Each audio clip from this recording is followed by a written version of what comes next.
Buenas tardes, hermanos, Dios les bendiga. Qué bueno que en esta tarde nos pudieron acompañar en esta adoración a nuestro Dios. Recuerden que llevándose a cabo lo que es la cena del Señor y la ofrenda, estamos en lo que es la adoración a nuestro Dios. Ya el resto ya lo saben todos y cada uno de ustedes. Hoy vamos a iniciar, hermanos, un estudio bíblico en relación a una necesidad espiritual, a una pregunta, y que esto a la vez, muchas gracias, a la vez posiblemente nos ayude a muchos también a conocer, a aprender todos en lo que es el tema acerca del Hades.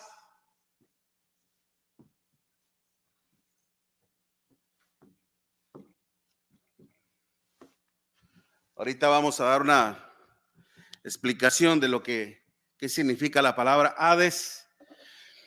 Y hay teorías precisamente relacionadas a lo que es el Hades, como lo que es el limbo, o también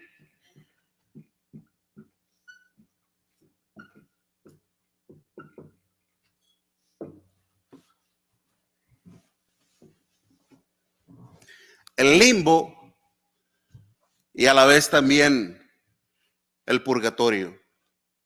¿Ok? Pero de antemano hay textos, hermanos, textos bíblicos, obviamente, que manifiestan una realidad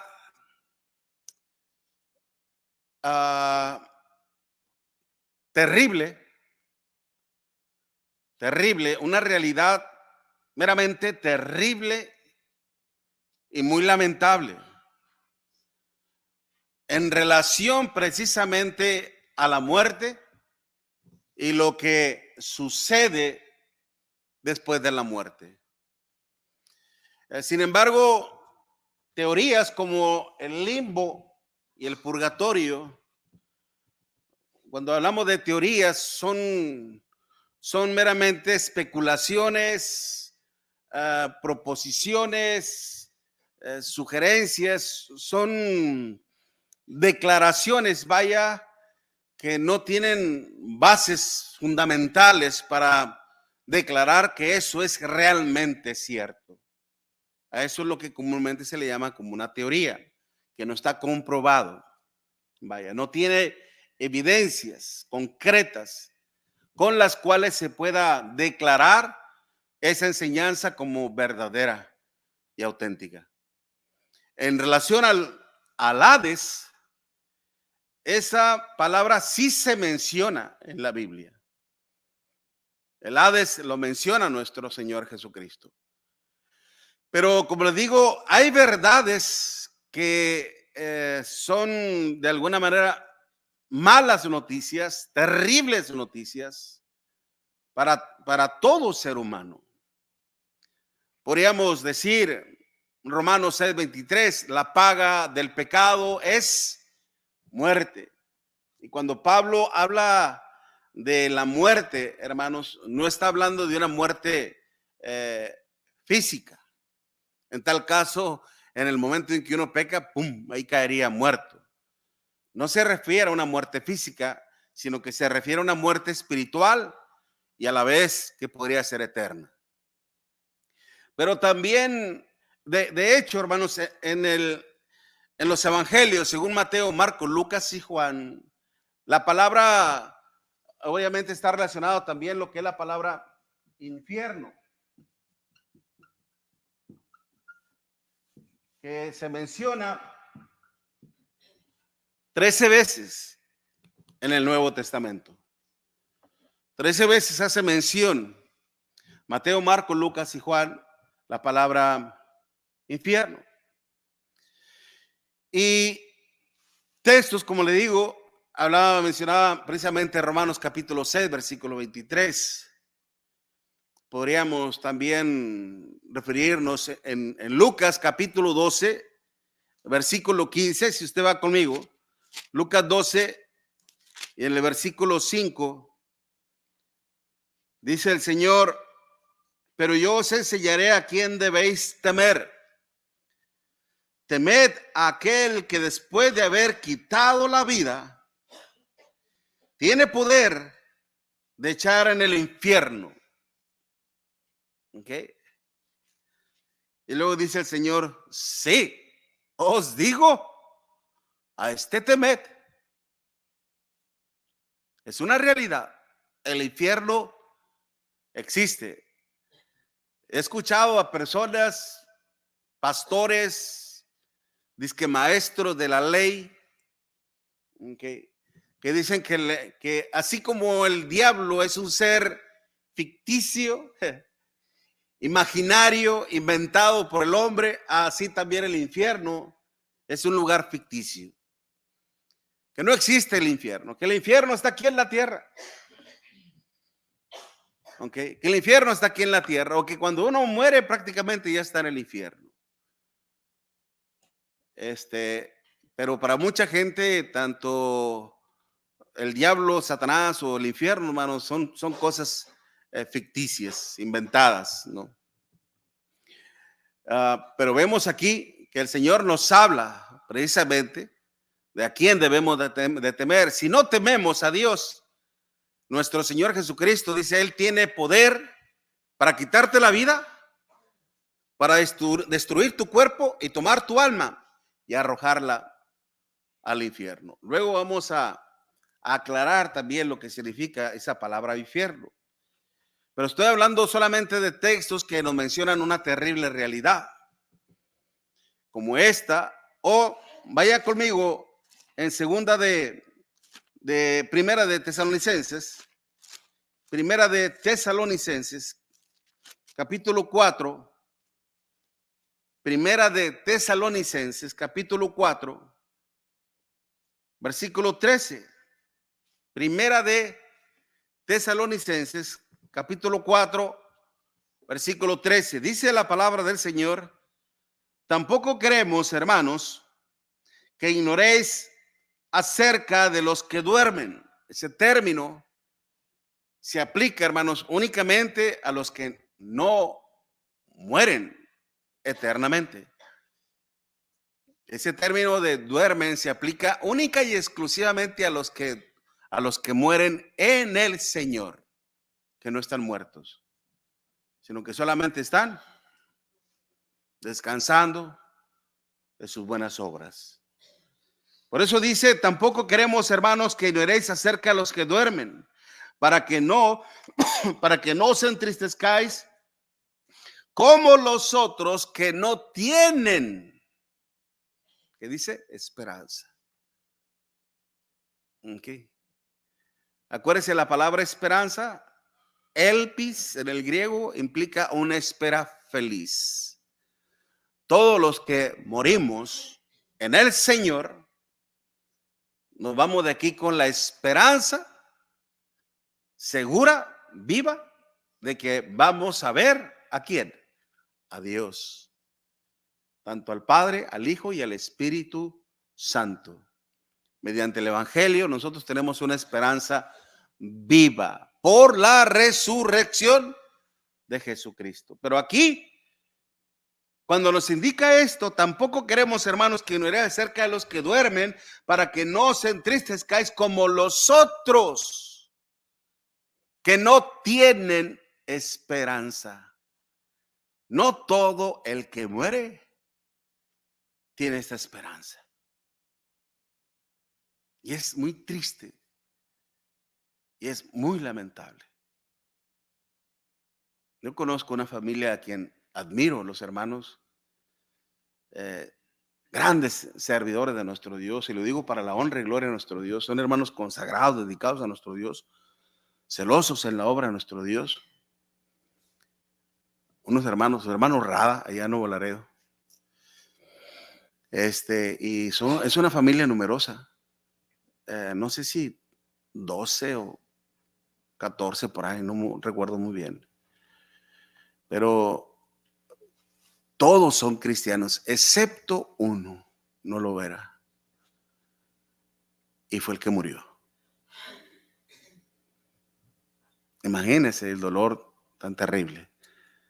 No solamente se sufre la pérdida de un ser amado, sino el conocer, hermanos, a dónde va esa alma.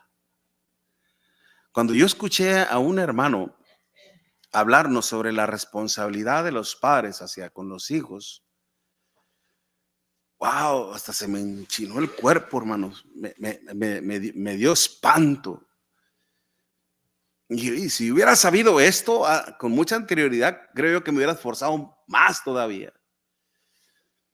Pero cuando nosotros, óigalo bien, mis hermanos, cuando nosotros procreamos a un ser, cuando traemos a un ser vivo mediante la procreación, siempre está explicando bien, ¿verdad? Cuando hacemos que venga un ser vivo en nuestros brazos, un niño,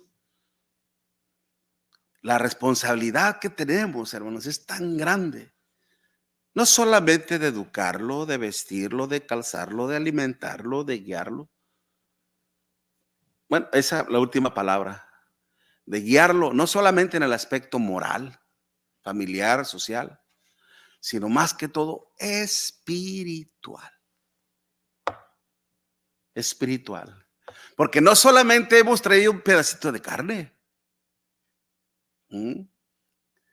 No solamente hemos traído un ente con inteligencia, un ser vivo con inteligencia.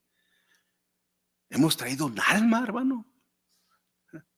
O los niños vienen sin alma. Un alma. Es decir, mira, mujer, trajimos un alma. Qué gran responsabilidad. Cuando yo supe esto, hermano, dije, wow. Por eso bien dice el libro de Proverbios, hermanos, que los hijos son herencia de Dios. Que son como saetas en las manos de los valientes. ¿Usted sabe lo que es una saeta? Una flecha.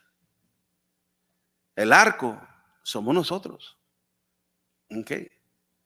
Y depende la dirección que usted le dé. ¿A dónde va a parar el hijo? Hacia esa dirección. ¿Ok? Por eso, cuán importante, bueno, entender que todo lo que está implicado en la vida tiene consecuencias. Tiene consecuencias. Consecuencias que pueden ser terriblemente graves y fatales o maravillosas y eternas. Pero Miguel, como me dijeron una vez, ¿de qué le sirve decirle a los hijos, pórtate bien, hazte así, hazte así? Al final de cuentas ellos vienen haciendo lo que ellos quieran. Es cierto que al final de cuentas ellos van a llegar a una edad en donde van a tomar sus propias decisiones. Decisiones que obviamente no le van a agradar nada en lo absoluto a Dios y ni a nosotros tampoco, pero ya son adultos. Lo importante es que nosotros les hayamos inculcado el temor a Dios, que hayamos hecho lo que a nosotros nos corresponde. Yo hice lo que el Señor me dijo. Ya ellos serán juzgados en base a sus propios hechos. ¿Okay? Pero, ¿y qué si no lo hice? ¿Y qué si no lo hice correctamente? Es cuestión de ponerse a pensar. Porque precisamente, hermano, como digo, hay textos que nos hablan de que lamentablemente no todos los que parten de este mundo se llevan esa esperanza de vida eterna. Mire, segunda de Tesalonicenses, capítulo 1, versículo del 5 al 9. Segunda de Tesalonicenses, capítulo 1, versículo del 5 y 9. Esto es demostración del justo juicio de Dios, para que seas tenidos por dignos del reino de Dios, por el cual asimismo padecéis. Porque es justo delante de Dios pagar con tribulación a los que os atribulan y a los que sois atribulados, daros reposo con Jesús. Punto. ¿Cómo? Y lo dice Pablo, en llama de fuego, para dar retribución a los que no conocieron a Dios, ni obedecen al evangelio de nuestro Señor Jesucristo, los cuales, dice, sufrirán pena de eterna perdición, excluidos de la presencia del Señor y de la gloria de su poder. ¿Qué significa eso? Que una vez que nos llega la muerte, hermanos, ya no hay nada por hacer. El tiempo, la oportunidad, como lo decíamos anteriormente, más buscada a Jehová mientras pueda ser hallado, llamarle entre tanto que está cercano, deje el impío su camino y el hombre inicuo sus pensamientos y vuélvase a Jehová antes de que sea demasiado tarde. Pero una vez que nos alcanza la muerte, ya nada se puede hacer. Escuchaba precisamente un hombre decir, yo no le tengo miedo a la muerte. Y me reía. Dice, ¿de qué se ríe, don? Le digo, bueno, pues es que no se teme a ella cuando no se conoce todo lo que implica la muerte.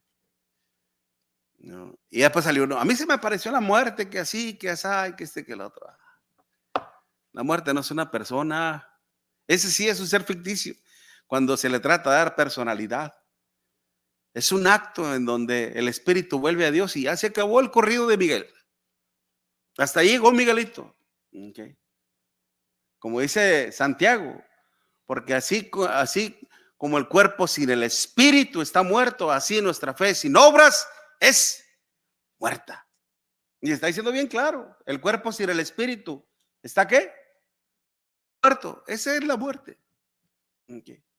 Lo peor de todo es que viene más allá. Les decía precisamente, Hebreos 9:27, está establecido para los hombres que mueran solo una vez. Y te voy a dar la razón por la cual debes de temer. Y después de esto, el juicio de Dios. El día en que tú mueras, el día en que yo muera, vamos a ser juzgados por Dios. ¿Cómo? Pues sí. Pues sí, así dice Dios. Si tú eres un creyente de Dios, eso es lo que dice Dios en su palabra. ¿Crees esto?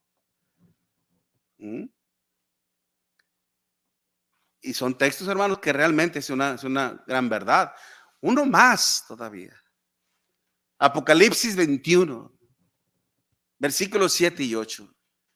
Apocalipsis 21, versículos 7 y 8. Dice, el que venciere, yo seré. Fíjense muy bien. Apocalipsis 21, versículo 7. Apocalipsis 21, versículo 7. El que venciere heredará todas las cosas, y yo seré su Dios, y él será mi hijo. Pero los cobardes e incrédulos, los abominables y homicidas, los fornicarios y hechiceros, los idólatras y todos los mentirosos tendrán su parte en el lago que arde con fuego y azufre, que es la muerte segunda. O sea, después de la muerte física, ¿hay algo peor que debamos de temer? Sí, hay algo peor. Mire, la muerte física no la podemos eludir. No podemos sacarle la vuelta. Por eso hay dichos que dicen que cuando te toca, ni aunque te quites. Y cuando no te toca, pues ni aunque te pongas. El destino de uno, hermanos, va a pasar de que vamos a morir y se acabó. Nadie puede decir, yo no voy a morir. O yo quiero morir de aquí a 5 años, yo quiero morir de aquí a 1 año. Tú no puedes determinar la fecha de tu partida. Eso solo Dios lo sabe. Ningún ser humano lo puede saber. Okay. Y el que uno esquivarla cuando uno le va a tocar, hermanos, no se puede. Okay. No se puede. La muerte nos va a llegar en su momento. Por eso es que no podemos eludirla. porque tarde o que temprano vamos a morir. Como decía nuestro hermano en su oración, lamentablemente a veces estamos expuestos ante ello. Claro, no por eso nos vamos a dejar morir, ¿verdad? Y que si me está haciendo daño los chicharrones de puerco, acá está luchando conmigo, que ya deja los chicharrones. Ella tiene la culpa porque me manda a comprar barbacoa los domingos. Y yo soy como el Spider-Man, se me pegan los chicharrones en la mano como no queriendo. Ya los traigo en la mano. Y me dijo el doctor, ya no comas esto. Si realmente, me dijo, si no quieres que te diagnostique diabético, evita estas cosas. Si no, y uno dice, de algo tenemos que morir, ¿verdad? Como quiera vamos a morir. Pero ciertamente, pero ¿por qué te anticipas a ella? Lo que le decía precisamente nuestro Dios, hermanos, a su pueblo a través del profeta Ezequiel. Nuestro Dios le decía, diles, vivo yo, dice Jehová, que no quiero la muerte del impío, sino que vuelva el impío de su mal camino y que viva. Y luego después dice, ¿por qué quieres morir, oh casa de Israel, antes de tiempo? Antes de tiempo. ¿Cómo es que uno se anticipa ante su muerte? Y es cierto, hermanos. Aún en los hechos físicos, como aquel que toma y deja la comida por seguir chupando. ¿Y qué pasa? Afecta al hígado, cirrosis, ¿ok? Y después y muere. O aquel que le gusta hacer señales de humo con el cigarro, cáncer en los pulmones y muere. ¿Por qué adelantar la muerte? ¿Ok? Y no se quede callado, hermano. ¿Y los chicharrones? Pues sí, también. Pues sí, ¿verdad? Las tortillas de harina, híjole, le pegan a una mera pata de palo. Pero no quiere uno hacer caso. Cuidarse poquito, hermano. Una o dos nada más y ya, córtele. ¿Okay? Pero la cuestión es precisamente de que cuando uno no tiene un concepto claro de lo que es la muerte, de lo que pasa después de la muerte, hermanos, uno por eso no tiene temor. Pero mire lo que está diciendo la muerte segunda. ¿Se podrá evitar? Esta muerte se podrá evitar. Sí, hermanos. Sí se puede evitar. No haciendo lo que dice la misma escritura. A eso envió Dios a nuestro Señor Jesucristo. Romanos 6:23, la paga del pecado es muerte, mas la dádiva de Dios es vida eterna. ¿En quién? En Cristo Jesús. Amén. Amén. Okay. Pero precisamente, hermanos, acuérdense lo que decía, lo que le dijo Satanás a Eva allá en Génesis capítulo 6, ¿verdad? Parafraseando la historia, cuando le dijo, es con que Dios ha dicho que de todos los árboles del huerto no podrás comer de ellos. Y Eva le dijo, no, de todos los árboles podemos comer, pero el que está en medio de él, que es de la ciencia del bien y del mal, no comeremos de él, porque el día que comamos moriremos. ¿Y qué fue lo que le dijo el diablo? No vas a morir. No te creas de lo que te dijo Dios. Es mentira. No vas a morir, sino que vas a ser como Él, conociendo el bien y el mal. Te va a ir mucho mejor. Y aquello que era horripilante, monstruoso, que no era ni siquiera para admirar, volteó y cómo lo empezó a ver. Codiciable, atractivo, seductivo. Dijo, mira nomás. Okay, así es el pecado. Y comió. Okay. Cayó en la seducción, en el engaño. No vas a morir. Y eso es lo que le ha hecho creer Satanás a un mundo entero. No vas a morir. Si tomas poquito, no te pasa nada. Si fumas tantito, no te pasa nada. Si te drogas tantito, no te pasa nada. Si no te reúnes, si no buscas a Dios, no pasa nada. Mira, hay mucha gente que ni va a la iglesia, ni asiste a la iglesia y no le pasa nada. ¿Dónde está Dios? A ver, para que caiga un rayo. Mira, que no pasa nada. Créete, créete de eso. Y vas a ver, cuando una vez que estés de qué lado del túnel, de qué lado de la muerte, vas a conocer la realidad. Okay. En Lucas capítulo 16, hace un momentito precisamente hablábamos, hermano Pineda precisamente nos hablaba un poquito más en cuanto a esto, de algunas palabras, inferencias o deducciones que vemos ahí implicadas en esta historia, porque esta es una historia, hermano, no es una parábola. Okay. Esta no es una parábola, es una historia. Lucas capítulo 16, del versículo del 19 en adelante. ¿Y quién mejor que nuestro Señor Jesucristo, el cual tiene poder y que conoce la historia de cada uno de nosotros, de todos los personajes que han existido? Es por eso que dice, había un hombre rico que se vestía de púrpura y de lino fino y hacía cada día banquete con esplendidez. Imagínense, el color púrpura era un color muy caro, muy costoso, porque era muy laborioso. Ya le expliqué una vez esto, cómo se obtenía el color púrpura. Entre el color morado y color rojizo, así más o menos, se obtenía de los opúsculos, algo así, que eran como pulpos, algo así. Usted sabe que el pulpo en su defensa avienta mancha, ¿verdad? Ese líquido oscuro, morado, en su defensa. Bueno, lo capturan, le quitan ese líquido, lo mezclan con agua y otra sustancia en el agua, y una vez que obtienen el color en líquido, hermano, es donde metían las prendas y la prenda adhería al color, y ya cuando salía, ya salía con ese color púrpura. No solamente era un trabajo muy laborioso para conseguir ese color, sino aún todavía cuando dice del lino, ¿qué? Fino, de lo más delicado, de lo más laborioso. O sea, este hombre se vestía de la mejor marca en aquel tiempo. ¿Ok? De la mejor marca.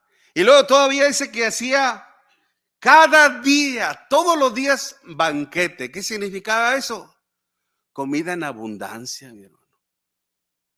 Lo que quieras. Como cuando, imagínense que usted va a los buffets chinos, o ya no solamente chinos, también hay hispanos, ¿verdad? ¿Cuál es el Golden Corral? Como que el hermano no sabe. Y ha ido alguno de ellos, ¿ok? Pero imagínense que le dijeran, come lo que quieras, ¿verdad? Y no se te va a cobrar. No, hombre, pues ahí no sales 2, 3 horas. ¿Ok? Entonces, había banquete, dice, o sea, comida en abundancia, y luego todavía dice, con esplendidez. Es decir, que la comida que estaba ahí abundante no era de cualquier comida. No era cualquier comida, era de lo mejor, de lo mejor. Pero dice la escritura, había un mendigo, dice la palabra mendigo, hermanos, es una persona en desgracia, una persona en desdicha, una persona carente de todos los recursos. Eso es lo que significa. Y tenga cuidado al pronunciar esta palabra, porque hay otros que la pronuncian equivocadamente. ¿Ok? Había también un mendigo llamado Lázaro, que estaba, dice, echado a la puerta de aquel, lleno de llagas, una enfermedad terrible e incurable, tal vez como la lepra. Okay. La lepra en aquel tiempo, hermano, no tenía solución, no tenía cura. Una persona que se enfermaba de la lepra, hermanos, era algo terrible. Poco a poco esa carcoma iba comiendo la piel y se hacían ampollas, supuraba pus, y era algo terrible. Hoy en día, por cierto, se ha incrementado los casos de la lepra. Gracias a Dios ya existe la cura, pero imagínense por una persona que cae en eso, que ya es algo muy doloroso. Pues dice que había este hombre, Lázaro, estaba echado a la puerta de aquel, lleno de llagas, y ansiaba saciarse de las migajas que caían de la mesa del rico. No solamente estaba enfermo, sino aún todavía hambriento. Y cuando dice que estaba echado,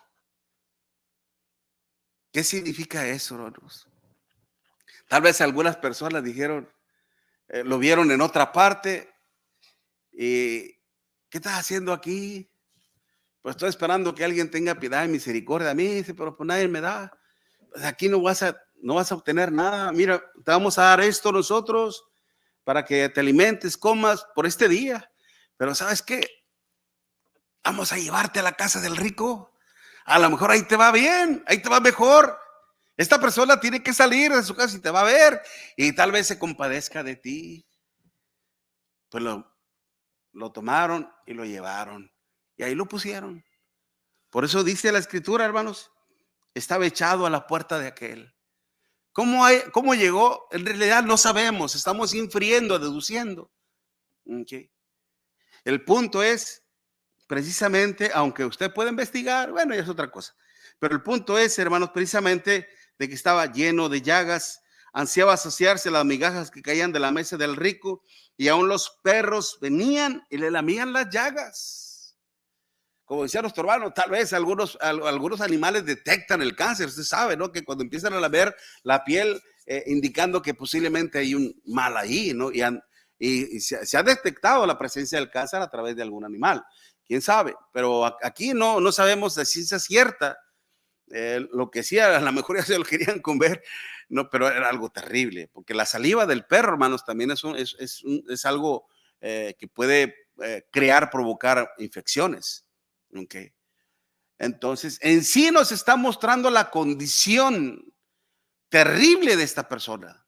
Todo esto nos está ilustrando un pasaje, una condición verdaderamente terrible y muy lamentable. ¿Qué hubiera hecho yo en una situación así?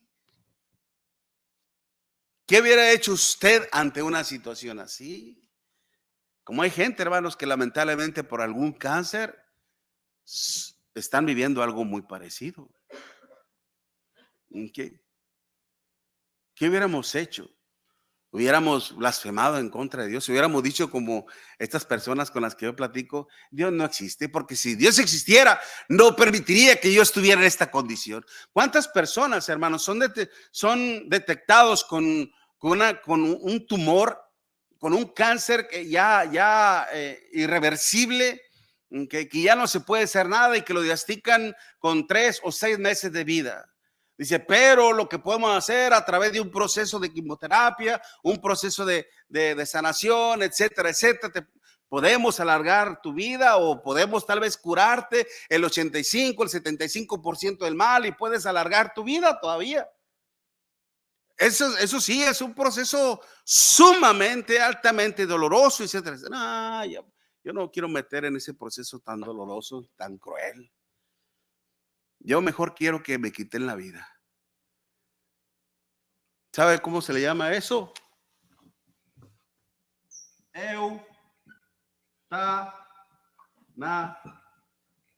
Eutanasia.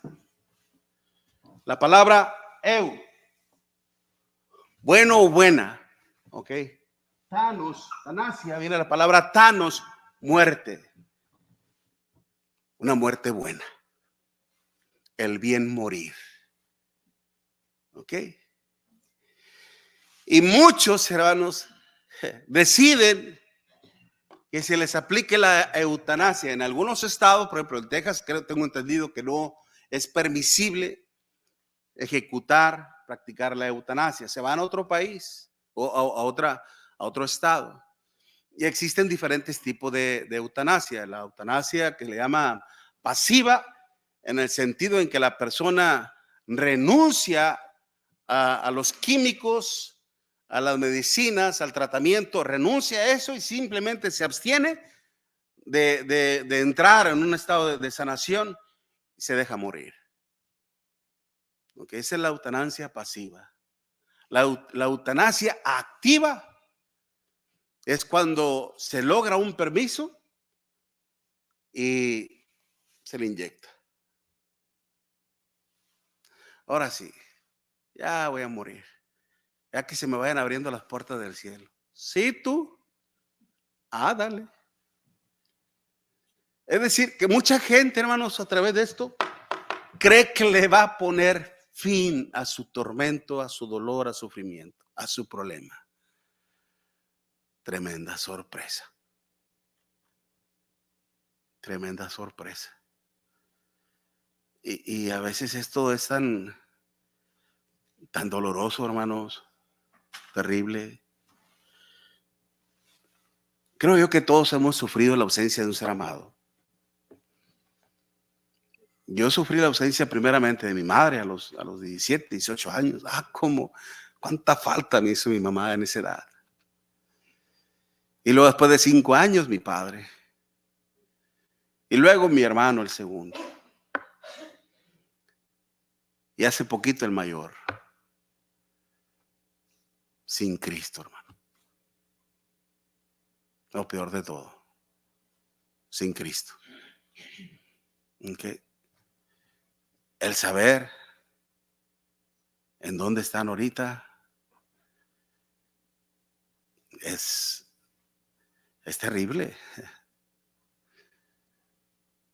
Aunque mire tal vez una sonrisa usted en mi rostro, hermanos, pero hay dolor en nuestra alma.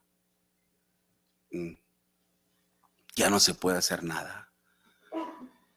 Y ve a otros que van por la misma senda, por el mismo camino, y uno habla y habla y habla y habla y habla. Necio, como el rico necio, ¿no? Esta noche vienen a pedir tu alma. ¿Para quién será? Esta noche vienen a pedir tu alma. ¿Quién? Dios. Porque Ezequiel capítulo 18, versículo 4 nos dice nuestro Dios: he aquí que todas las almas son mías. Todas las almas son mías. El alma que pecare, esa morirá. Otro texto, hermanos, con una verdad terrible y fatal. El alma que pecare, esa morirá. Después de la muerte, hermanos, ya no se puede hacer nada. Pero lamentablemente, a través de teorías como lo que es el limbo o el purgatorio, hermanos, a mucha gente les están vendiendo una esperanza falsa, fraudulenta, mentirosa, haciéndoles creer que pueden vivir una vida de pecado y después pueden ir a ese lugar. Si tu pecado no fue tan grave como haber matado a un hombre, no es tan grave la cosa. Se puede hacer algo por ti. En realidad así es, hermanos. El limbo, entremos en la explicación. ¿Sí les quedó claro en cuanto a la eutanasia, hermanos? Ok. De eso lo vamos a hablar después. Porque me acuerdo una vez cuando un hermano me dijo: oye, hermano, ¿y qué cuando la persona ya está totalmente inconsciente y que ya no se puede valer de sí misma y todo, y se le aplica, se le desconecta de los aparatos? Es que hay situaciones bien complicadas realmente. Okay. Cuando ya depende, automáticamente ya depende del oxígeno que se le está proveyendo de una manera artificial a través de máquinas. Pero solamente eso es cuando el cerebro, hermanos, está completamente muerto. Por eso a veces a las personas se les declara cerebralmente muerto. Ok. Y ya el cuerpo ya no puede hacer nada, porque aquí, en este pequeño cerebrito, ya ninguna, ¿cómo se le dice? Célula, en que ninguna célula está viva, todo está muerto. Y prácticamente el corazón depende del cerebro, precisamente, al funcionar, oxigenar al corazón, está vivo. Una vez que esto para, ya se detienen los pulmones, no hay oxígeno, ¡pum! Se presenta el infarto, muere. ¿Okay? Y es por eso que se mantiene a través de oxígeno al cuerpo, para que ese oxígeno esté dándole la fuerza al corazón para que siga funcionando. Yo en una situación así, hermanos, ya es algo que ya no se puede hacer nada. Pero cuando la persona está consciente, cuando hay vida aquí y está consciente de la realidad, hermanos, esa es otra situación. Precisamente lo estamos viendo en el caso de Lázaro. Okay. El Lázaro. Pero bien, la palabra limbo viene de la palabra limbus, ¿ok? En latín, que literalmente significa el borde de un vestido. ¿Cuál es el borde de un vestido?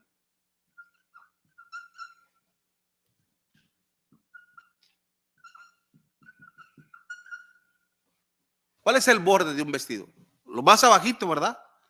Lo más bajo. Como decía aquella mujer, si tan solo tocare el borde de su manto, ¿verdad? Lo más último. Me espanté un poquito. Eso significa limbo, el borde de un vestido. Pero en el vocabulario,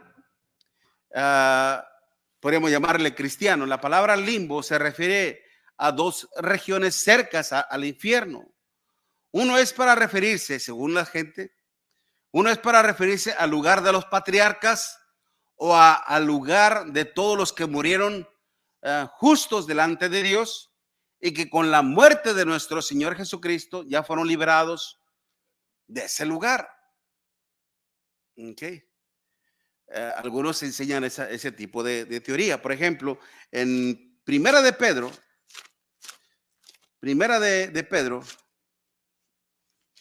déjeme ver.